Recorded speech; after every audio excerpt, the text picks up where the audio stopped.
Hi guys, it's Kathy from Kathy's Jewelry and Crafts. Today I'm coming on to show you some of the new things I've been working on. The other day I did a video on leatherette patches and I couldn't get the black marks from coming off of the hat once I had pressed it. And I did find a solution. I want to share that first. So here's another hat that I did.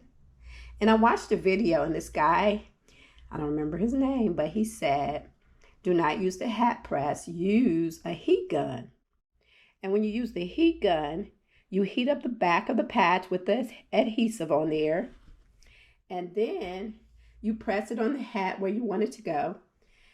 And with your palm of your hand from the front and the inside of the hat, so you have to use both hands, you press it on until it stays. And it works perfectly. It does not add any extra color to my hat. So that's the first thing I want to tell you about. So I also watched a video and a guy was using cork. And I have lots of cork. This cork I bought from Walmart a year ago. And it comes in like rolls. And I think I have a couple yards of it. And so I used my big kick to cut it out in this shape. And then I used the XTool to put my name on it. So now all I have to do is punch a hole in it and make earrings. So I have two of those. Here's another leatherette patch I did today. It's kind of cute. It's nice to give as gifts. And as you can see, the back has adhesive already on it. Another one I've been doing, this is a different kind of cork, but it's very colorful. And so I put my name on that too. It already has a hole in it. So there's two of those. Now I did notice when I did pink, now this is real leather, as you can see from the back. I tried to put my name on it and it came on there, but it came in like silvery white. Also, when I did the blue real leather, same thing, but it's on there. I don't know if you can see this or not, but I have a lot of resin. I used to make orgonites and all kind of leather pendants and keychains. I actually have thousands of them. So I tried my XTool on some pink resin or clearer, and it did not work well. But on the black, it does work. So on the back, so this will be a pendant once I put the bell on it. And then on the back, I just have my name. So you can see that a little bit. All right. And for the cork, I buy it in these sheets on Amazon. So they have all different kinds. So usually what I do, and you could do this on a Cricut or Silhouette, but I use my Big Shot and I cut them out, cut out the circles, and then I put heat and bond in between and punch a circle, a hole for the earring. So that's just a few things that I've been working on, and I've been wanting to try this on the XTool for the longest, and I just hadn't gotten around to it. As you can see, both sides are done. So I just need to put the hook on there, and then I'll be done. I'm off of work for 2 weeks, so I have had a few projects I've been doing, and one has been to straighten up this studio. So I'm going to show you quickly what I did. I just kind of organized like things together. So I have my two heat presses here, and then I have my small Cricut presses here, and then I have a tool bench there. And then as you go around, I have my convection oven. I just got this new heat press. It's a tumbler press, and it comes with like 6 attachments for different sizes. I was getting orders for 30-ounce tumblers, and I couldn't do them on this one that I've had for years.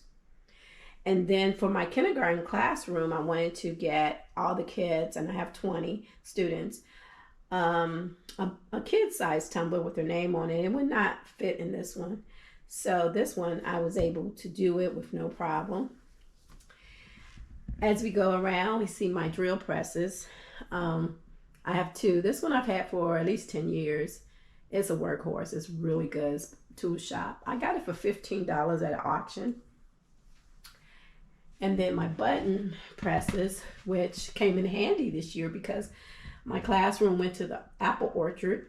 So I screen printed them some shirts, and I gave them a button to wear with their name on it so no one gets lost. And then this is my new drill press. I've had it for about 6 months now, but I got it at a garage sale, and the guy, he had just moved on to a bigger one. So I think I paid $35 for this one. And I turned it on to make sure it worked, but I don't really use it because I use the other one. And then here's my hat press. I haven't been real successful with this hat press, but it's only user error. It's nothing wrong with the hat press itself. And as we move on is my sawgrass. Now, if you can remember before, I had a couple printers that I had turned into sublimation printers, and they work for the most part, but like when you get a big order, then they stop working, or if you don't use them every day, they would stop working. So I just decided to go get the real thing. So I just got a sawgrass. I've had it for about 6 to 8 months now. All right, here's my other cut press. This is just a mug press. This is the first one I bought a couple years ago. I don't use it much anymore because my tumbler press will do cups too, but I plan to use it more. And then over here is my little pen press, and this will put names on pens, not to be confused with a lathe. I used to have a lathe, and I used to make fountain pens and stuff. I just grew out of it, and so I sold it. Still have thousands of pens that I made. And so then my box of, I organized these boxes too. These are all of my canvases, and these are all kinds of paper, different kind of paper, and sticker paper and label paper that I use at different times. So as you can see, my room is a lot neater. And one of the reasons why I cleaned it up was because I got a new GoPro for Christmas. I bought it myself, and the first day I was taking a test run with it, and I looked at this room. I was like, wow, that room looks a mess. And it made me see my room for what it really was.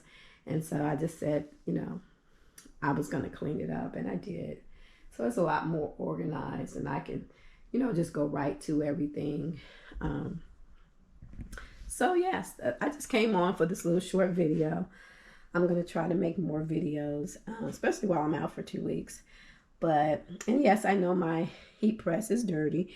I'm going to order some covers for the top and bottom.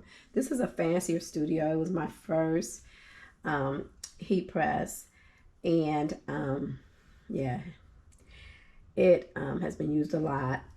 And this one is newer, so it's clean. I don't use it that often, and when I do, I make sure it's covered. This one, I did a couple oops the other day, and I really messed up the top. I didn't change the setting, and I was doing something, and it melted right on the top. So it doesn't come off on my work though. It looks worse than what it really is. All right, well, that's all I have for you today. Thank you for watching. If you like this video, please like it and subscribe to my channel, and hit the bell if you want to be notified when I upload a new video. Thank you again, and I'll see you on my next video. Bye.